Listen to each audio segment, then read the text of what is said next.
Welcome back to Sommelier, your tastemaker for every little thing. And today we are in the wondrous and magical Napa Valley, and we're gonna do some wine tasting.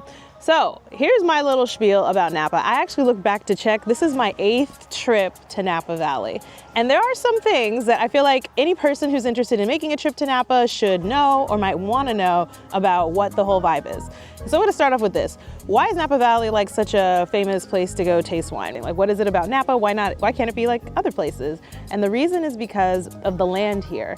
The land here in Napa, or the Napa Valley, is incredibly amenable to growing grapes. And what are grapes essentially become? They become wine, and the quality of the grapes is really a largest determining factor of how the wine is actually gonna taste.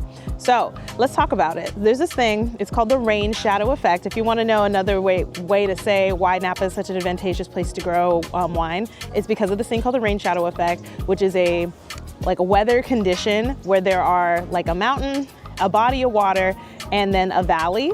And then the reason why it's so advantageous is because the mountains usually protect the valley below from all the different weather conditions around the place. So there's a lot of places around the world that have a rain shadow effect, but Napa is particularly special because in addition to having a rain shadow effect, the temperate climate of Northern California, meaning it's incredibly sunny, we don't have a lot of really extreme temperatures, highs or lows, it just makes it an incredibly peaceful place for grapes to grow.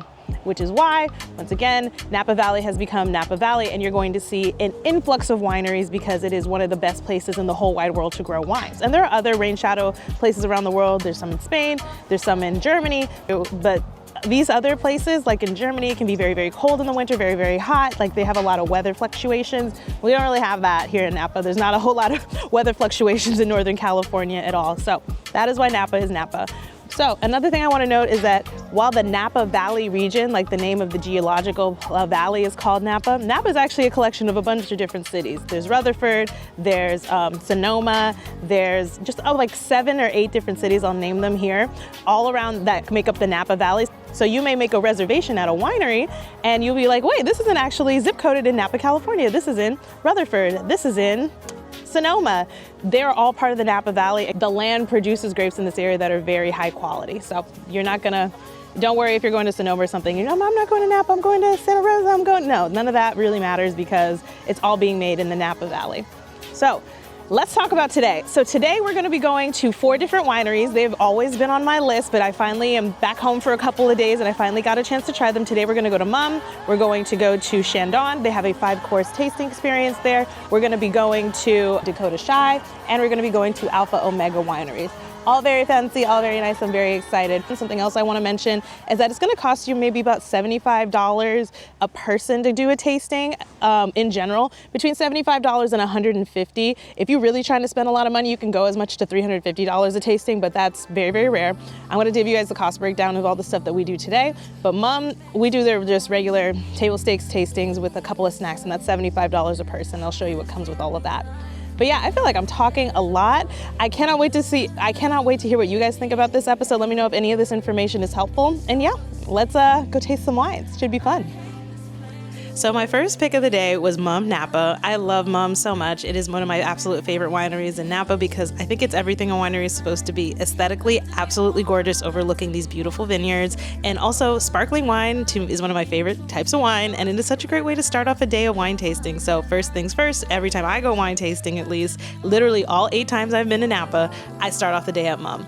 And the way this usually works is they give you these coasters with the names of the wine, and then they pour you the wines that are associated. And they even give you an additional glass of wine when you first come up. So we ended up taking 4 glasses of wine after we finished our experience here, and it was so much fun. They have some snacks too, light snacks, nothing super fancy, but again, I feel like it's not the fanciest, but it definitely gets the job done. So yeah, that was the first place we went to, Mumm Napa. Here's a copy of the wine list, and I did end up buying a bottle. Hi, I just wanted to tell you guys a couple other things that I think are important to know as you embark on your wine tasting journey. So first things first, you're gonna wanna eat something. Nothing big because the wine is gonna fill you up as the day goes by, but you know, maybe not like a pancake breakfast, but you know, maybe some light snacks, maybe a nice little croissant, just something light so you have something on your stomach when you start to drink, because it'll make things a lot easier as you continue to take down these wines. That's the first thing. Second thing is you want to make sure you stay hydrated. I'm a big fan of electrolytes or coconut water. If you have to continue to hydrate as you go through the tasting. I like to do it for every 3 glasses of wine. I have maybe a cup or so of water. Just make sure you're staying hydrated throughout the day. Makes things, again, go a lot easier. Anyway, you guys are going to watch me get progressively drunker throughout the day. We're doing 4 wineries today, which is kind of a lot, but let's see how we're feeling. I'm super excited. You're not going to want to miss it. Let's do it. So after we finished at Mumm, we went right over to Alpha Omega Winery, which is only like a 7 or 8 minute drive away. Alpha Omega costs, I think, $75 per person for a 90-minute tasting on their indoor terrace, but their outdoor terrace is also stunning. You can even see these water fountains from the main road in Napa if you're interested. And we would have sat outside, but as you can see, it had just rained and we were not about to sit on the wet furniture. Anyway, Alpha Omega specializes in red wines. They don't sell any sparkling. They have 3 different options for tasting, and they also showed us where specifically they got the wine from. So that illustration I showed you guys earlier in the video, that's where it came from. And a fun little sommelier tip, if you guys see here, there are these things, they call them wine tiers or wine legs, that you can see them when you swirl the glass. That actually indicates how much alcohol content is in the wine. The more tiers, the more legs, the more alcoholic content is in the red wine. So fun little fact. Anyway, we had a wonderful time with our tasting. I had 5 glasses of wine with my tasting. My father had 4. And at this point, we're drinking a lot of wine, so we left a little bit on the table. But after this, we left, and we didn't end up buying any bottles from Alpha Omega, but then we drove ourselves to Chandon. Now, Chandon was the part of the day we were looking forward to the most because it comes with this very special 5-course tasting menu experience. We paid about $189 per person total. The price was $155, but with taxes and they had a 18% gratuity included. It ended up being about $189. And I'll let you guys tell me if you think it was worth it. I definitely did. We had a wonderful time enjoying their tasting menu. The food was amazing. The wines were delicious, and now you can watch us enjoy it. They gave us this beautiful booklet too that overviewed the wines, and I was really grateful for that. But anyway, we really, really enjoyed ourselves. Watch us get progressively more into the meal here.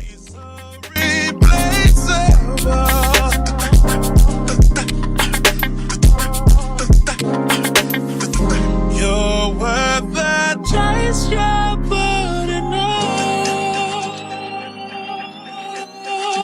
It's alright, I'm not dangerous. When you're mine, I'll be generous.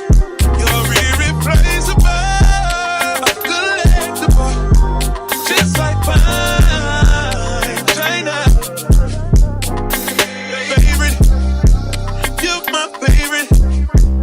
It's like all the girls around me don't have faces, and they're saying no. Life is just a game, but I'm not playing. So by this point, as you can see, we were kind of done. Originally, we were supposed to go to Dakota Shy for our 4th and final winery of the day, but we were just not feeling it. We were tired and ready to lay down. So we went to the hotel right after this. We stayed at the Napa Valley Marriott, and we called the people at Dakota Shy, and they very graciously accommodated us the next day. And I'm so, so grateful that they did, because Dakota Shy was probably my favorite winery of the whole weekend. So Dakota Shy, I heard about it because Lori Harvey, Steve Harvey's daughter, posted about it on her Instagram some years ago, and she posted some pictures of the tasting room, and I was like, oh, that seems very, very nice. I'm interested in that. And so we went.